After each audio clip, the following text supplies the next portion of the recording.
razor-sharp jaws, armor-like scales. Once the terror of southern wetlands, crocodiles have now become the centerpiece of a booming American farming industry worth millions. Their leather fuels the world of elite fashion. Their meat graces gourmet kitchens.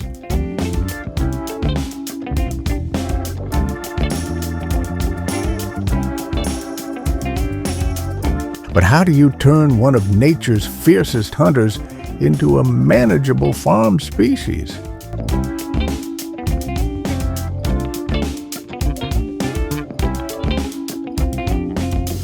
Today, we dive into the hidden realm of crocodile farming in the United States.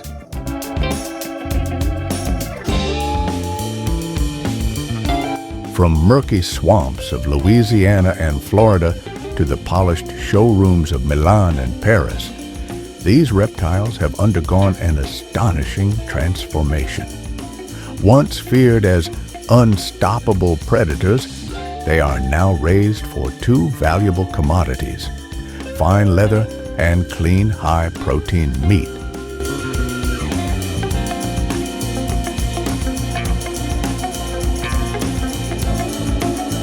Luxury powerhouses like Hermes, Gucci, and Louis Vuitton rely on these skins, each one worth thousands if treated properly. But how exactly are these prehistoric creatures bred, raised, and processed in modern facilities? How do farmers balance danger, animal welfare, and profit? This isn't your average livestock story. It's where science, technology, and tradition merge to serve fashion and food. Behind closed gates, these farms resemble high-tech labs, more than swamps. Filtered water systems, controlled temperatures, RFID tags, and precise feeding logs track every stage of growth. Federal wildlife permits regulate operations, while trained staff use gentle handling to ensure both safety and animal welfare. In this film, we'll explore the entire journey, from egg collection and incubation to harvest, tanning, and meat processing. Every step matters. Even a slight change in temperature or humidity can decide whether a hide becomes a masterpiece or a costly loss. So, what do you think? Are crocodiles still wild beasts, or have they become modern livestock? Comment your answer below and subscribe to join the next part of this journey. Each year, between May and August, crocodile farms across the southern U.S. begin breeding season. Mature females are moved into ponds designed to feel natural. Quiet water, soft sand, and nesting areas crafted by hand. When ready, a female digs a shallow pit about a foot deep, lays up to 50 eggs, and buries them carefully. In the wild, these nests are easily raided by predators. On farms, teams collect the eggs immediately after the mother leaves. Every egg is marked and transported carefully, because turning one upside down can kill the embryo. The eggs then move into climate-controlled incubators. Here, temperature, airflow, and humidity are monitored non-stop. Under ideal conditions, survival rates climb to over 85%, far higher than in nature.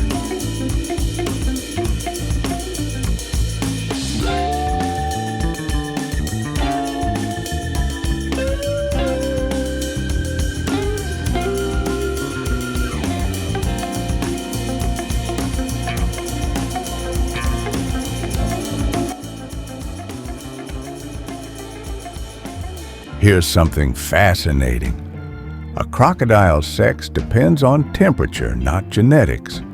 Cooler eggs, below 86 or 30 degrees, mostly produce females. Warmer temperatures, above 90 degrees or 32 degrees, produce males.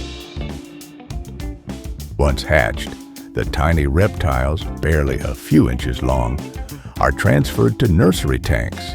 These are carefully engineered setups, concrete pools with shallow warm water, overhead heating, and circulating filtration systems to keep disease at bay. Young crocodiles get small meals of fish, minced chicken, or high-protein feed several times a day. Feeding too little slows their growth. Feeding too much risks illness.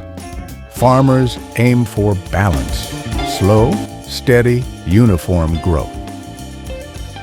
As they grow, their diet changes to larger cuts of meat, ensuring muscle development and flawless, unscarred skin, vital for leather value. Even juveniles are dangerous, so handlers wear protective gear and use tools to keep a safe distance.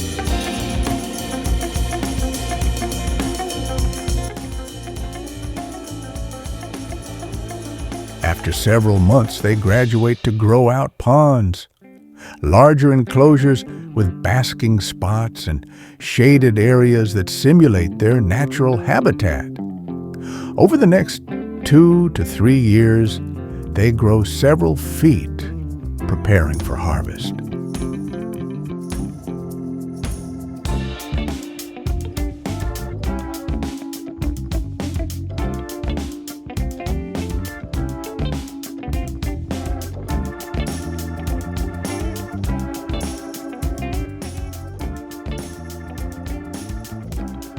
At full size, around 2 to 3 years, crocodiles enter the final, most valuable phase, harvest. This step requires extreme care. One mistake can ruin a hide worth thousands. Animals are first sedated to minimize stress. Once unconscious, skilled staff perform humane slaughter swiftly to prevent suffering and ensure safety.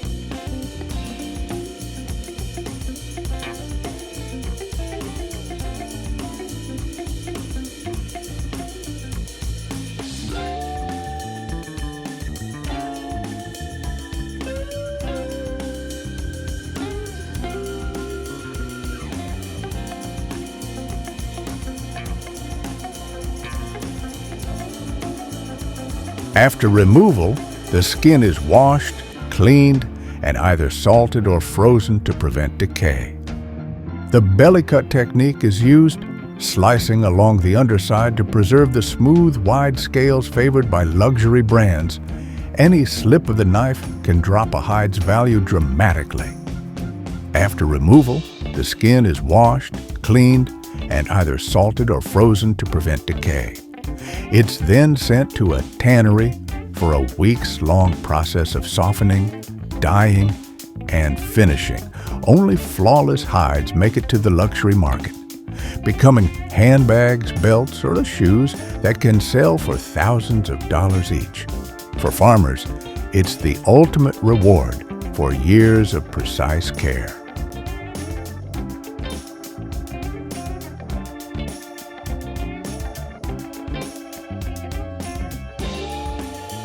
While leather brings prestige, the meat business keeps the farms running steadily. Crocodile meat is mild, firm, and lean, often compared to a cross between chicken and fish. The tail is the prized cut, making up nearly half the yield.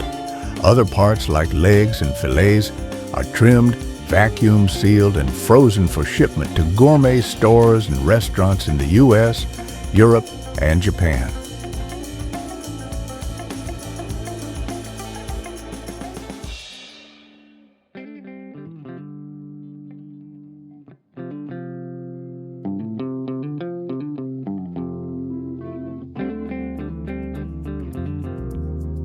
Processing happens in USDA-approved facilities with strict hygiene and cold chain systems. Labels include trace codes and nutritional details, ensuring transparency from farm to table.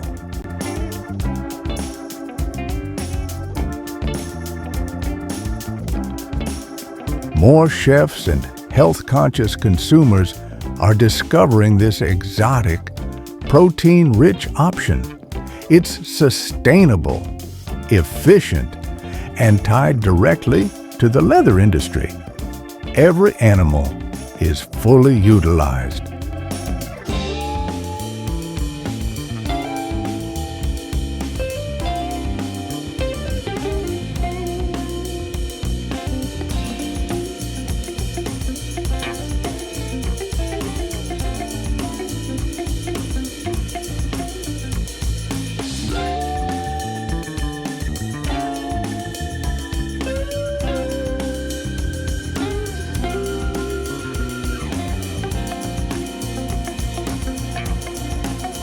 From nesting to export, crocodile farming in the U.S.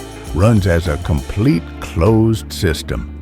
Breeding, hatching, feeding, harvesting, tanning, and packaging all under one traceable loop.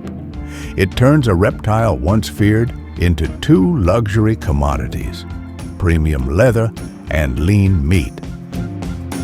The global crocodile leather market is expected to exceed $1.5 billion by 2028, with U.S. farms contributing a growing share.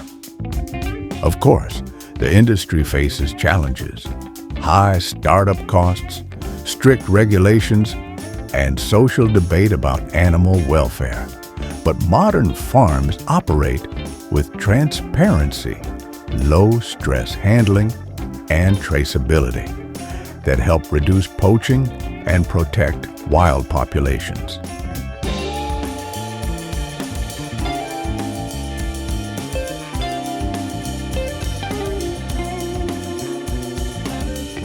In the end, crocodile farming stands at a unique crossroads where nature, science, and commerce collide. It's a story of reinvention, from feared swamp predator to a symbol of sustainable luxury. If you love this video, make sure to like, share, and subscribe for more stories from the wild.